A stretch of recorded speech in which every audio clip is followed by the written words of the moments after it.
எனக்கு ரொம்ப ரொம்ப சந்தோஷம். ஏன் அப்படின்றத சொல்லிடுறேன். ஒரு ப்ரொடக்ஷன் ஹவுஸ் அப்படின்றது வந்து ஒரு ஒரு படம் பண்ணுறது அப்படின்றத தாண்டி பல கனவுகளை ஸ்க்ரீனில் கொண்டு வரதுன்றது அவ்வளோ பெரிய ரெஸ்பான்சிபிலிட்டி, அவ்வளோ ப்ரெஷரோடு செய்கிற வேலை. ரவிமோகன் சார், அவர் எனக்கு என்ன சொல்கிற மாதிரி தான், நான் ரொம்ப க்ளோஸ் ஃப்ரெண்ட்லாம் கிடையாது, நான் சார்ன்னு தான் கூப்பிடுவேன். நான் ரொம்ப சீனியர் அவர் எனக்கு. ஆள் பார்க்க அப்படியே நம்ம செட்டு மாதிரி தான் இருக்கார் எப்போவும். பட் இண்டஸ்ட்ரியில் ரொம்ப ரொம்ப சீனியர்.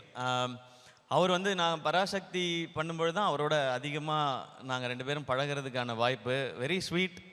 எப்படி நான் இதுக்கு முன்னாடி அவர் நினச்சிருந்தேனோ, ஒரு படங்கள் பார்த்து நம்ம என்ன நினச்சிருந்தோமோ அப்படி தான் இருக்கார் அவர்.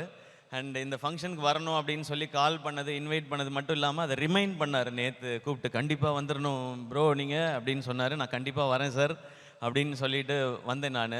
அண்ட் இங்கே வந்து பார்க்கும்பொழுது அவருக்கு உள்ளே இருக்கிற அவ்வளோ கனவு, பேஷன் அத்தனைக்கும் வடிவம் கொடுக்குற, எல்லாமே செய்யணும்னு நினைக்கிறாரு. ஒரு நடிகராக, ஒரு தயாரிப்பு நிறுவனத்தில் ஒரு நடிகராக பண்ணுற ப்ரோ கோட் அது வந்து ஒவ்வொன்றும் ஒவ்வொரு ஜானர்ஸில் இருக்குது. எனக்கு தெரிஞ்சு அதனால தான் அவர் வந்து ரொம்ப வேர்சட்டைலாக இருக்காருன்னு நினைக்கிறேன். அப்படி தான் ஒரு ப்ரொடக்ஷன் ஹவுஸும் இருக்க போகுது. ப்ரோ கோட் ஃபஸ்ட்டு சொல்லிடுறேன், அது வந்து ஒரு ஃபென்டாஸ்டிக்காக இருந்துச்சு அந்த ப்ரோமோ. நான் ஒரு 10 நாள் முன்னாடியே பார்த்துட்டேன், அது திருட்டுத்தனமாக பார்த்துட்டேன் நான். கார்த்திக் யோகி காம்ஷாப்பில். கார்த்திக் யோகி ப்ரோ உங்களுக்கும் வாழ்த்துக்கள், படத்தில் நடிக்கிற எல்லாருக்கும் வாழ்த்துக்கள். ரொம்ப என்டர்டெய்னிங்காக இருந்தது, எனக்கு அது ரொம்ப பிடிச்ச ஜானர் அது. கார்த்திக் யோகிட்ட பார்த்தோன்னே கேட்டேன், ப்ரோமோ சூப்பராக இருக்குது அப்படின்னு ஃபஸ்ட்டு சொல்வேன்னு எதிர்பார்த்தாரு. ப்ரோமோ சூப்பராக இருக்குன்னு சொல்லிட்டு ஃபஸ்ட் ஹாஃப் காமிச்சிட்டிங்க, செகண்ட் ஹாஃப் எப்போ காட்டுவீங்க அப்படின்னு கேட்டேன் நான். அவ்வளோ ஃபன் இதுலேயே இருந்துச்சு.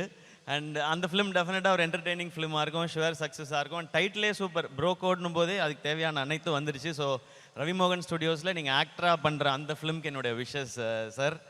அடுத்து யோகி பாபு, அவரை பற்றி சொல்லவே வேணாம் நமக்கு. அவர் வந்து தன்னை ஒரு காமெடினா அவர் லிமிட் பண்ணிக்கிட்டதே கிடையாது. ஒரு அமேசிங்கான பெர்ஃபார்மர். அவரை பார்க்குற எல்லாருக்குமே அது பிடிக்கும்.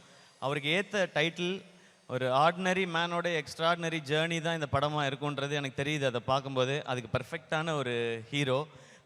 அவர் வந்து கேட்டால் குரு, நம்ம காமெடி குரு, ஆல்வேஸ் காமெடி குருன்னுவார். பட் அவருக்குள்ளே அப்படி ஒரு ஹீரோ இருக்காங்க. அண்ட் டிரெக்டராக நீங்கள் எடுத்துக்கிற அந்த ஸ்டெப்புக்கு, ஏன்னா ஒரு ஹீரோ டைரக்டர் ஆகணும்னு நினைக்கிறதே வந்து ரொம்ப ஒரு பெரிய ஒரு சாய்ஸ், அது பெரிய டெசிஷன் அது. அவர் சின்ன வயசுலேருந்து சினிமாவை பார்க்குறதுனால இந்த முடிவை அவரால் கான்ஃபிடென்ட்டாக எடுக்க முடியுது.